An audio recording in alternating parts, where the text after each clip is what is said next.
The call I'd been expecting for 6 weeks finally came. 4:17 p.m. My private banker, Marcus, his voice a frantic whisper. "David, she's doing it. A wire transfer." The entire joint account balanced to an offshore account in the Caymans.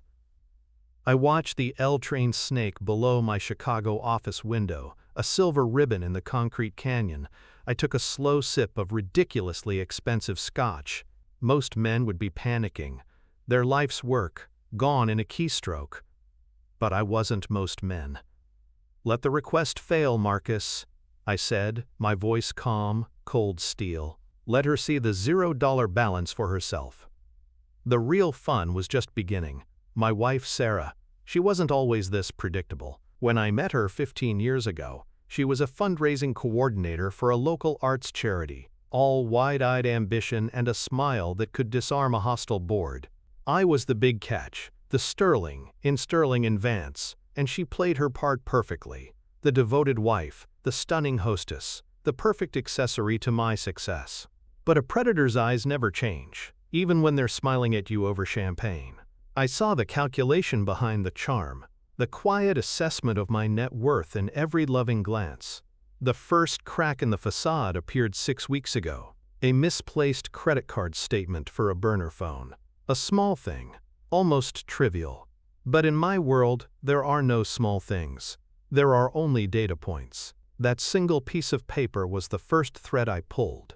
It led me to quiet lunches I wasn't invited to, hushed phone calls, and a man named Julian, a slick second-rate wealth advisor who clearly fancied himself her partner in crime. They thought they were clever, planning their escape with my fortune. They saw a husband. They should have seen a shark. My partnership with Vance wasn't built on trust. It was built on a shared understanding of human greed and the necessity of ironclad contracts. I applied the same principle to my marriage. Our prenuptial agreement wasn't a document. It was a weapon, designed by the most expensive and predatory lawyers in Chicago. It contained a particularly nasty piece of work we'd nicknamed the Fidelity Forfeiture Clause. In short, if she cheated and I could prove it, she wouldn't just leave with nothing. She'd leave with a court-ordered debt to my name for emotional and reputational damages. The burner phone was merely the confirmation of a suspicion I'd harbored for years. The real work began after I found it.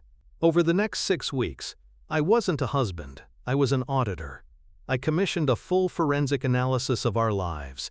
My private investigator, a former Mossad agent named Elias, was brutally efficient. He delivered a file thick with photographs of Sarah and Julian at cozy restaurants, transcripts of their hushed calls planning their new life in the Caymans, and even copies of the brochures for the beachfront properties they were eyeing with my money. They weren't just planning to leave me, they were planning to gut me. I remember one night, about 3 weeks ago, we were at a charity gala. Sarah, dripping in diamonds I'd bought her, leaned in close, the scent of her perfume cloying. "Darling," she whispered, her hand on my arm. "Don't you ever just want to sell everything and disappear? Just the two of us, on an island somewhere." Her eyes were shining, but it wasn't with love. It was with the thrill of the con. I smiled back, a cold, dead thing. "It's a lovely thought, my dear." That was the night I authorized the final stage. The money didn't just disappear.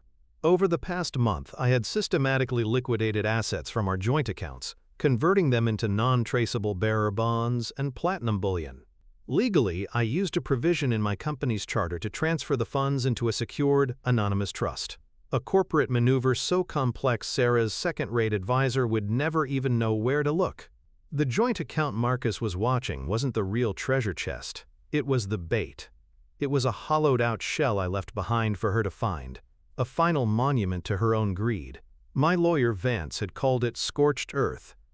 "Are you certain, David?" he'd asked, his voice heavy over the phone. "There's no coming back from this." "She lit the match, Robert," I'd replied. "I'm just fanning the flames." Now I sat in my office, scotch in hand, watching my phone. I was waiting for the second call, not from my banker, but from her. The frantic, furious call from a predator who just realized the trap she'd walked into was custom-made.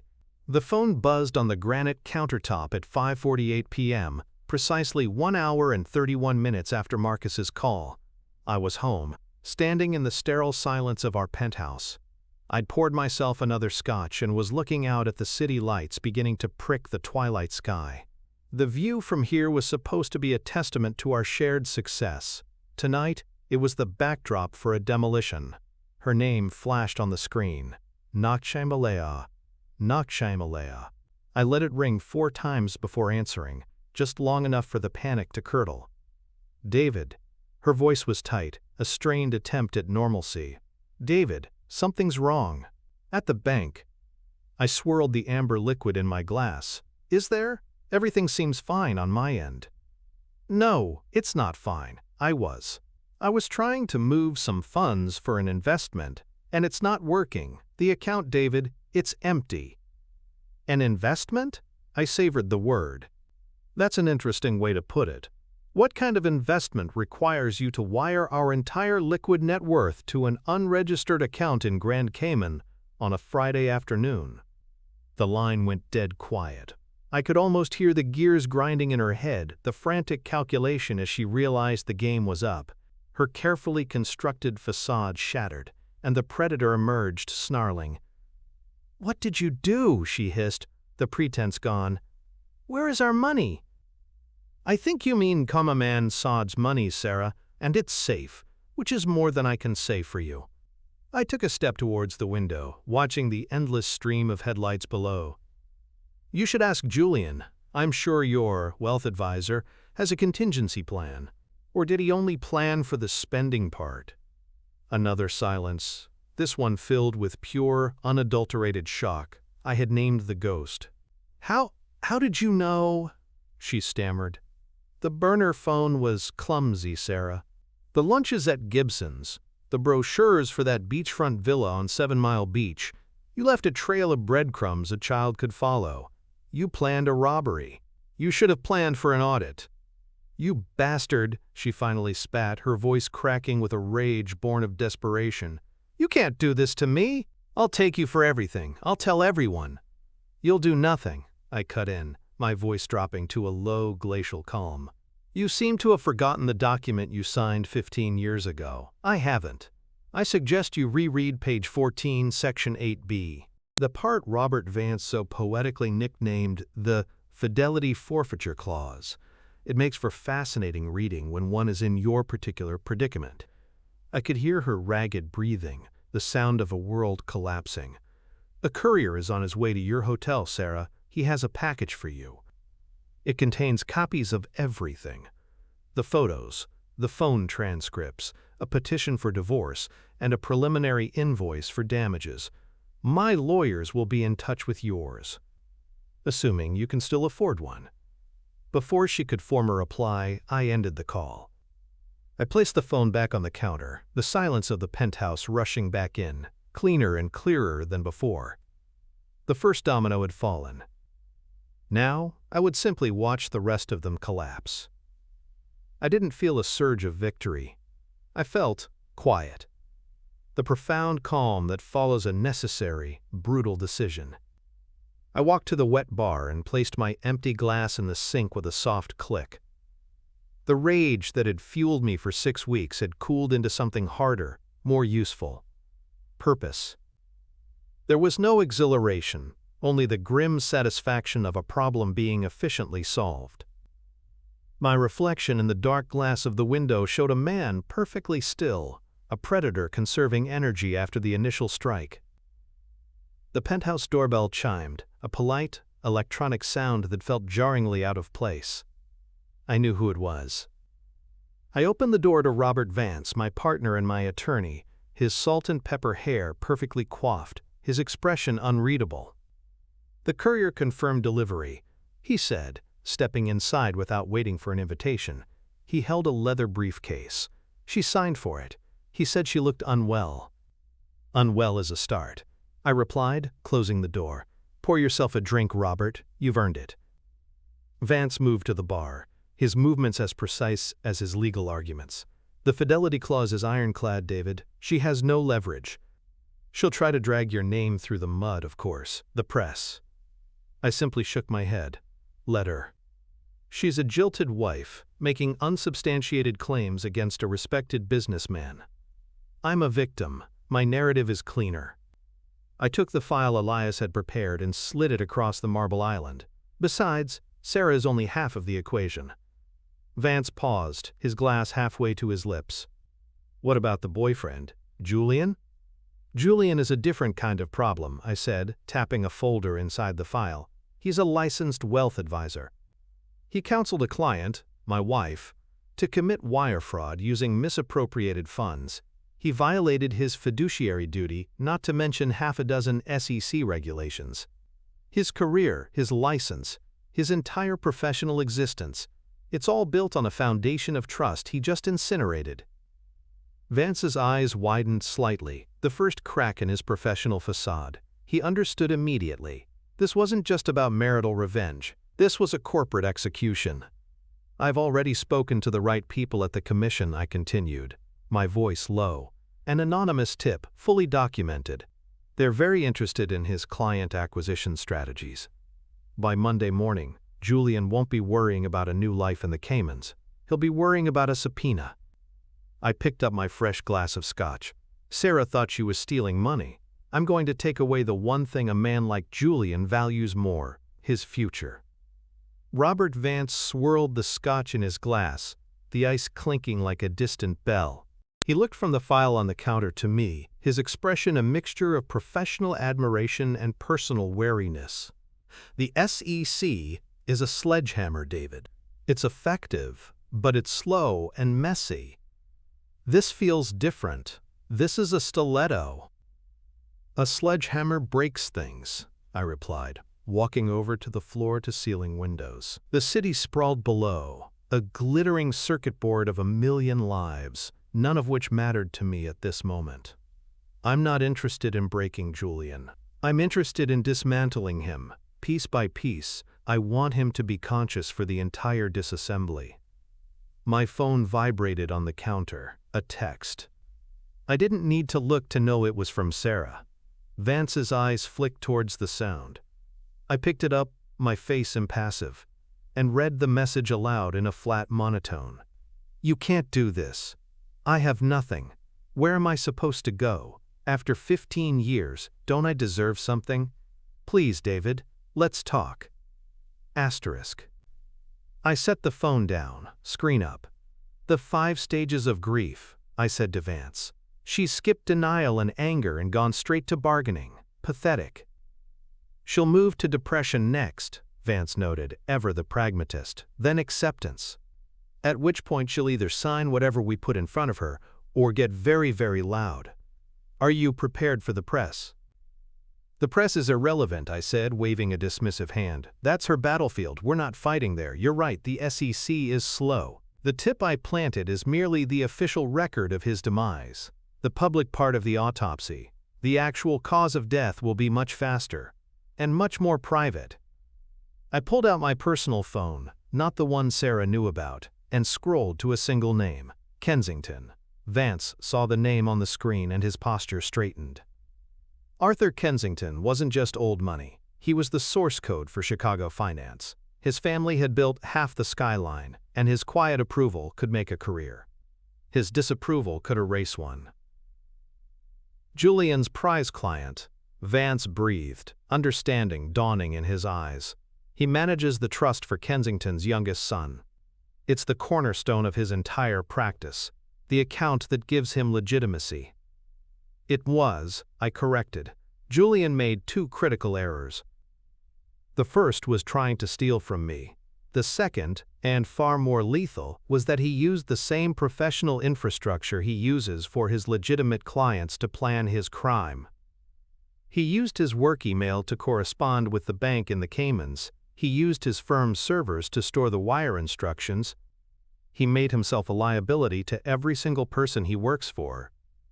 I pressed the call button. The phone rang twice before a gravelly, old-world voice answered. Sterling.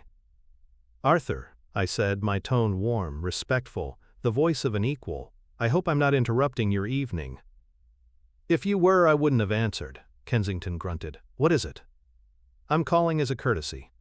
A name has come to my attention that I believe is of mutual interest. Julian Croft. There was a pause on the other end of the line. My son's money manager. A bit of a lightweight, but he gets results.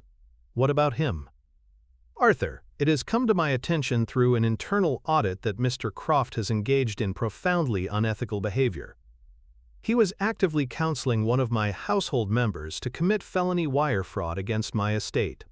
The documentation is irrefutable and will be part of a federal filing on Monday morning. I let the words hang in the air. I didn't need to be specific. Kensington was a man who understood nuance. I see, Kensington said, his voice now devoid of any warmth. The temperature in the room seemed to drop 10 degrees. I simply felt, I continued smoothly, that a man who would so brazenly attempt to defraud one client is a clear and present danger to all of his clients, especially those with a public profile to protect. I wouldn't want the Kensington name anywhere near the splash zone when this story breaks. The silence that followed was heavy, absolute. I could picture Arthur Kensington in his study, surrounded by dark wood and portraits of his ancestors, calculating the risk. The conclusion was foregone. I appreciate the professional courtesy, David, he finally said, his voice flat and final. The matter will be handled. I knew you'd see it that way, Arthur. My best to the family. I ended the call and placed the phone back on the counter. I looked at Vance. That's it. Vance slowly shook his head, a ghost of a smile on his lips. You didn't just fire him, you turned him into a pariah. Precisely, I said. By the time the market opens on Monday, Kensington's son will have pulled his trust. The reason given will be vague, a new direction, but Arthur will make 2 or 3 quiet calls tonight, to his peers, to the other kingmakers who trusted Julian with their family's money on his recommendation. He'll do it to protect his own reputation. He'll tell them he received a credible tip. He won't mention me, he won't have to. I picked up my scotch, the operation complete. Julian isn't going to get a subpoena on Monday. He's going to get a dozen phone calls from his biggest clients, all terminating their contracts. His assets under management will be 0 by noon. His firm will collapse by closing bell. His reputation, the only real currency he has, will be incinerated. Sarah wanted to take my money to build a new life with him. By the time I'm done, he won't have enough money left to buy her a bus ticket out of town. I took a sip of the scotch. It tasted like victory, clean, sharp, and absolute. The phone on the counter buzzed again. Another text from Sarah. I didn't even bother to look at it. She was a ghost, texting from a world that no longer existed. Vance took a long, slow swallow of his drink. He set the glass down on the marble with a soft, deliberate click. This isn't law, David, he said, his voice a low murmur. This is vivisection. You're taking him apart while he's still breathing. He was a parasite, I replied, my gaze fixed on the city below. Parasites don't get a humane exit. They get eradicated. I gestured towards the file from Elias. She was the host. He was the disease. I'm simply restoring the system to health. A notification chimed from my personal phone. A discreet financial news alert I'd set up weeks ago. I didn't need to read it. I knew what it was. A pre-written article, triggered by an algorithm monitoring keywords. The headline would be vague. Questions swirl around Croft Wealth Management. Asterisk. It wouldn't mention names or specifics, but it would be enough. The first tremor before the earthquake. The sharks in the water would smell the blood long before Julian even knew he was bleeding. It's begun, I said to Vance. The narrative is already taking shape. Julian isn't a criminal yet. He's just a source of concern. By morning he'll be toxic. That's how it works. Not with a bang, but with a whisper that travels at the speed of light through the fiber-optic cables under this very city. Vance just shook his head, a look of weary awe on his face. And Sarah, I said, is about to discover the fundamental difference between assets and access. She had access to my life, not ownership of it, a distinction she is only now beginning to appreciate. As if on cue, the intercom buzzed. The doorman's voice was apologetic. Mr. Sterling, I'm very sorry to disturb you. Mrs. Sterling is in the lobby. She's insistent on coming up. She doesn't have her key. "Send her up, Frank," I said calmly, and ended the connection. Vance looked at me, raising an eyebrow. "Are you sure? I can handle this." "No," I said, straightening my jacket. "This part is mine." The elevator chimed its arrival in the private foyer. A few seconds later, the door to the penthouse swung open. Sarah stood there, not the composed predator from the gala, but a cornered animal. Her hair was a mess, her mascara was smudged, and her eyes were wild with a furious panic. She strode in, her Chanel bag clutched like a weapon. Julian was nowhere to be seen. He'd already cut her loose. Predictable. "What have you done?" she demanded, her voice raw. She was looking at me, but her words were for Vance as well, trying to find a crack in our united front. "You can't just erase 15 years. I gave you the best years of my life." I let out a short, cold laugh. "Don't be so dramatic, Sarah. You didn't give me your years, you invested them. And your investment thesis was flawed. You bet on the wrong outcome." "This is my home," she shrieked, gesturing wildly at the curated art on the walls, the sweeping views. "No, this is my apartment." I corrected her, my voice level and calm, a scalpel to her hysteria. "You were a resident. Your residency has been terminated. The doorman has a box with your personal effects. Everything else was purchased with joint funds, and, as per Section 8B, has been forfeited." She took a step closer, her face contorted with a desperation I had never seen before. "Please, David, don't do this. I'll sign anything. Just don't leave me with nothing." "I have nothing." "That's not true," I said, taking a deliberate step toward her. I stopped, just out of her reach. "I'm leaving you with precisely what you had when we met." I let the statement hang in the air. She stared at me, confused. "Do you remember that arts charity fundraiser? The night we met?" I asked, my voice dropping lower. "You thought it was fate. A handsome stranger, swept off his feet. It wasn't. I saw the dossier your friend, the event organizer, had put together. The list of eligible bachelors attending. I was at the top, my net worth circled in red ink." She showed it to me months later, after too much champagne, thinking it was a funny story. The color drained from her face, the final mask fell away, revealing the terrified, calculating girl she had always been. "You weren't looking for love that night, Sarah," I continued, pressing the advantage. "You were closing a deal. You identified a target, you executed a strategy, and you acquired the asset. I was your grandest acquisition.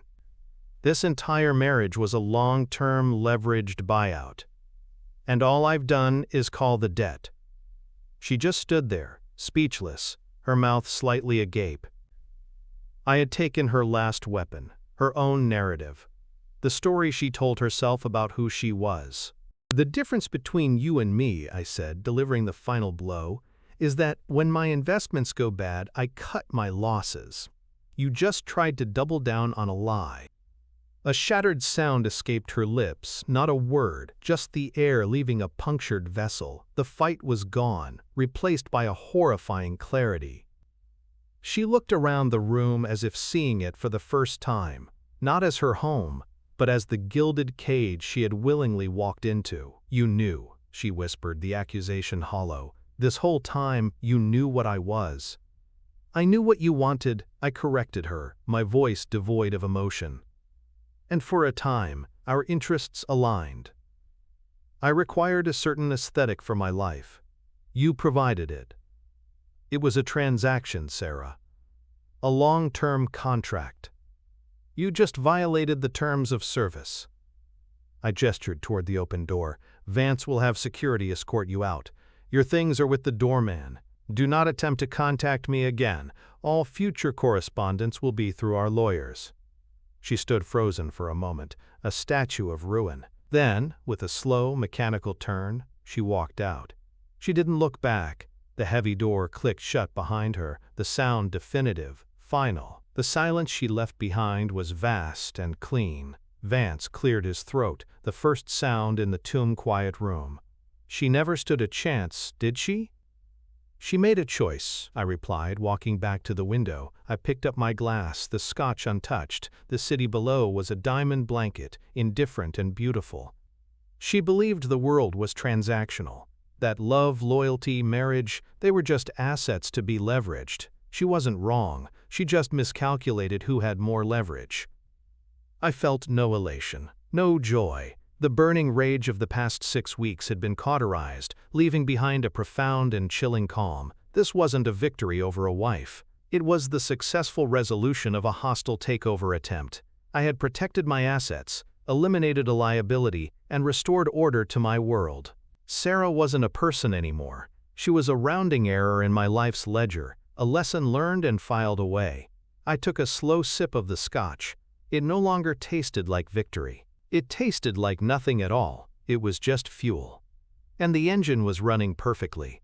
So I gotta know what you all think. Was I justified in moving the money first, or did I just stoop to her level? Let me know your honest take in the comments.